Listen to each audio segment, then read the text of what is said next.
Aries, hi, welcome to Mystic Queen PH. At ito ang inyong monthly reading for August 2025.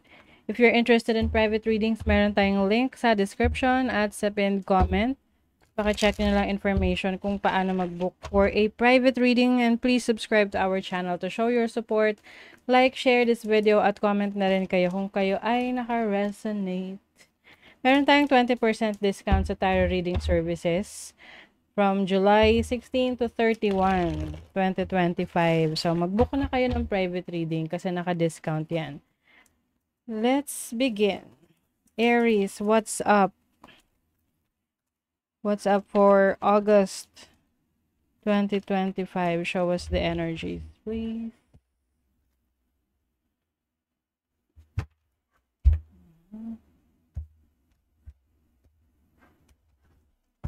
Okay, so this is your overall energy, possible challenge, opportunity, and blessing. Ayan. So, kumbaga, ang pumasok agad sa isip ko yung kantang Don't worry, be happy. Don't worry, be happy. So, wag kayong mag-alala. Okay?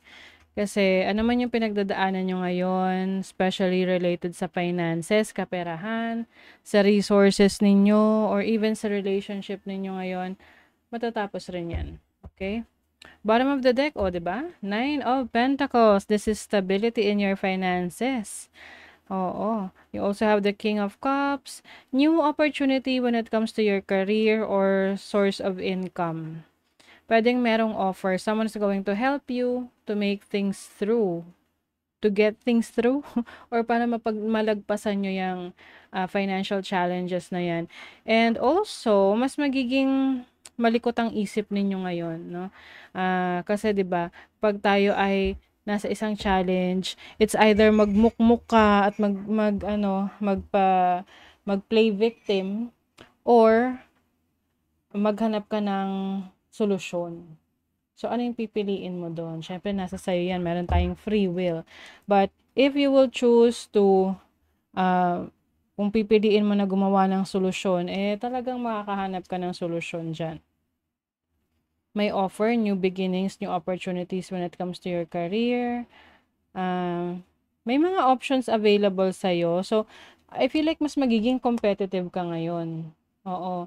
Kung nung mga nakaraan, feeling low, feeling down, kasi parang feeling mo, walang dumadating na opportunities para sa'yo, there is someone na i-inspire sa'yo na to finally take action. And yung minsan kasi kailangan lang natin ng pahinga no? We just need a break. Kung medyo exhausting na, nakakapagod na yung sitwasyon, magpahinga ka lang, detoxify ka. Oo.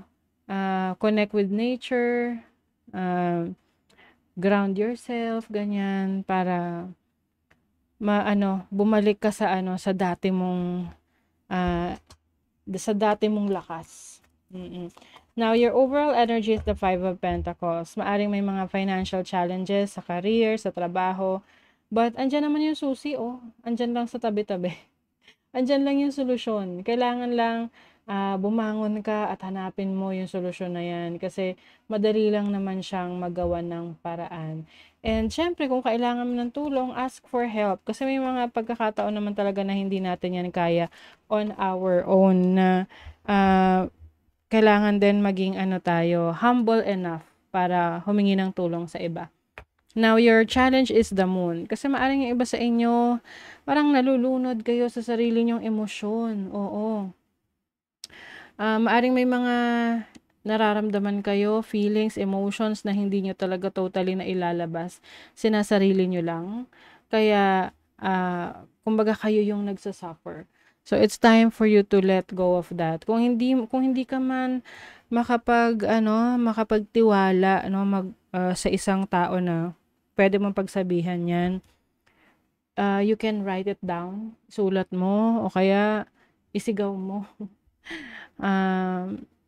Maraming ways, oo. And connect with nature, nakakatulong yan. Ground yourself, hug a tree, maglakad ka ng nakayapak, pumunta ka sa beach. Ang nature, lagi naman nandyan lang yan siya no? Na handang tumulong sa atin mag-absorb ng any negative energies na meron tayo. Kasi kaya nila yung, i-neutralize. Maari kasing yung iba sa inyo, ito specific energy lang 'to ha, hindi para sa lahat. Meron sa inyong naloko sa pera 'no, so maaring it's either may nang-scam sa inyo o kaya, nagkamali kayo ng desisyon pagdating sa kung saan niyo dadalhin yung pera ninyo, sa investment o kaya yung pinagkagastusan ninyo and now parang inisip mo na, "Ano ba 'yan, sayang dapat inayos ko." But you know, laging merong pag-asa hangga't lumalaban ka. Okay? Now, you have the Nine of Cups as your opportunity. So, this is wish fulfillment. Okay? Kaya nga, onset of the reading, don't worry, be happy eh. Yan din yung kinakanta ko kapag meron akong pinagdadaan ng challenge and nakakagaan siya ng pakiramdam. And eventually, nagbabago yung mood, nagbabago yung energy.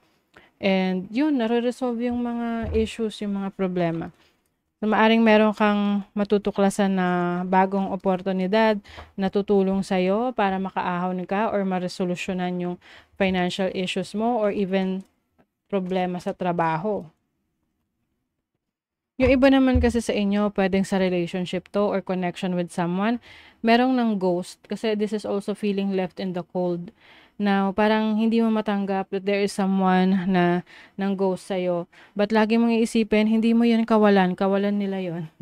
Okay? Maaring ito rin yung way para mas ma-discover mo yung sarili mo at mahanap mo yung happiness mo.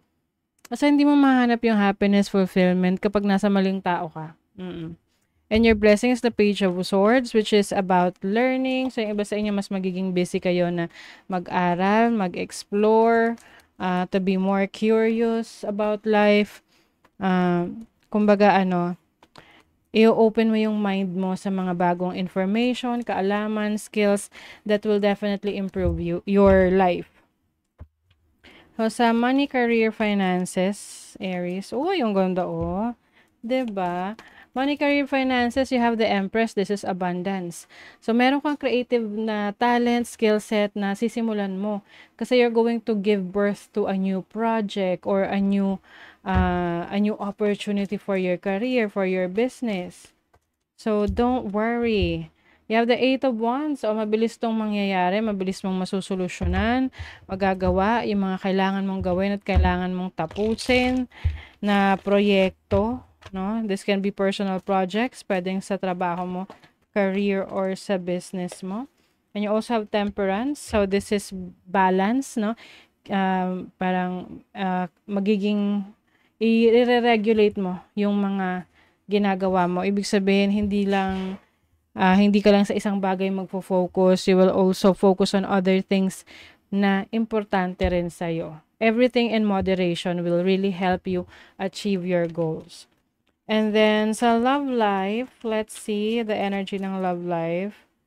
You have the Six of Pentacles, the Chariot, and the King of Pentacles. So, yung iba sa inyo, Aries, meron kayong supportive na partner na nandyan para sa inyo if you are connecting with someone and itong person na to is very loving and very caring. Maaring supportado ka financially sa mga resources so hindi ka naman pinababayaan. Maaring itong person na to yung tutulong sa'yo, no? Para makarecover kung ito ay financial issues, challenges, and even sa relationship, pwedeng mahal sa buhay, kamag-anak, kapamilya ang tutulong sa'yo. If you're single, I see you traveling or buying a new property, no? May bibilin kang property, pwede ring sasakyan, lupa, ganyan. So, anything na malaki ang halaga, ang value nito for you. Let's see what else for Aries. Okay. You have Gentleman. So, this can be your energy or the person that you are dealing with. Okay, you have the Sun. Ito yung clarity, happiness, energy that you have. This is also about good luck. So, merong person sa buhay mo na parang masasabi mong good luck mo. Oo, lucky charm, parang ganyan. This can be your person or romantic person or importanteng tao sa buhay mo. Yeah, I feel like ito yung house na mabibili mo or pwede ring maglilipat kayo ng bahay. Just, make sure na, ah, kumbaga 'pag lalo na kung lilipat ka ng bahay, make sure na na-check mo lahat yung bahay na yon, yung functionality ng bahay bago ka lumipat. Oo, kasi baka meron diyan mga nakatagong issue yung bahay na yon. So, just to ano, keep it safe. Just to make sure. If you're single, you may be meeting a new person sa buhay mo. This is unconditional love. I feel like this person ay matagal nang may interest sa'yo. Pwede ngayon pa lang siya magte-take ng action. Pwede ring vice versa, no? Meron ka na matagal na gusto, tapos ngayon ka lang magte-take ng action or ngayon mo lang bibigyan ng chance to get to know this person. Meron ditong breakup, separation. So, I feel like this is about a person na hindi mo na kayang pagkatiwalaan pa. This can be a romantic connection or someone like a platonic friendship or family. Okay. Pwede rin sa career path, trabaho, or anything na you feel na hindi na siya helpful or aligned sa mga goals mo. You are leaving that. Courage, ayan. Pagkakaroon ng lakas ng loob na i-pursue yung mga bagay na gusto mong gawin. Kumbaga ngayon mas matibay yung iyong pananaw sa buhay. Yan. You will also be fueled by passion. You're going to be more passionate in what you do. Kasi pag gusto mo yung ginagawa mo, kumbaga hindi mo na isipin kung ano yung magiging outcome nun eh. Kasi masaya ka doon sa proseso nung ginagawa mo. Yes, and there is going to be blessing, no? May blessing, may grace na parating sa inyo. Resulta to nung inyong pagpupursige at lakas ng loob na gawin yung mga pinaplano ninyo. Find strength in social community and achieve your goals. Yes, no one is an island, no? Malaking tulong yung community na kinabibilangan nyo, yung mga taong sumusuporta sa inyo. Yung iba sa inyo, you are in the public eye, no? Or you are a public figure or social media influencer, content creator, na meron kayong certain audience. So, itong audience na to, itong community nyo, malaking impact nila or contribution nila sa inyong success. Yes. So that is your reading, Aries. Thank you so much. See you again.